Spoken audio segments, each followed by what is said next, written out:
Guys, this is Dr. Leah Hahn with Body and Balance, and today I'm talking to you about something that I want you to start to pay attention to in your own body and your own physiology that can really help you assess whether or not you're on a path towards heart disease. And that's something that we look for all the time in our office, which is called metabolic syndrome.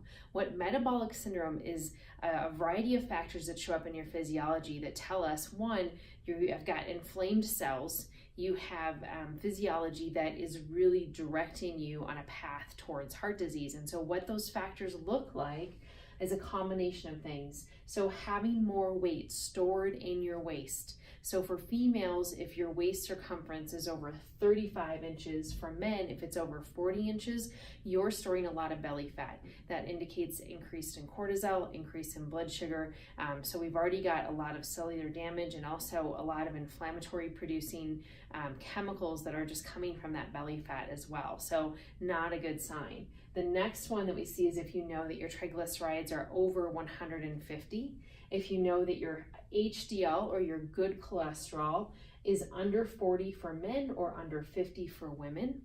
If you have a blood pressure reading, we really look at the diastolic number, but over 85 and that lower number, that's another indicator that you could have metabolic syndrome.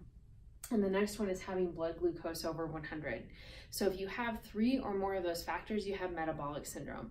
And so if that's going on in your physiology, you really want to start to pay attention to how you're eating, how you're moving, how you're handling your stress. Because if you continue on that pathway, your chances of having a heart attack or developing other issues related to heart disease increases exponentially. So I hope that information is helpful, things that you can start doing to pay attention to your heart disease risk. We hope that it spurs you into action, but we're so glad to supply the information. We'll see you next time.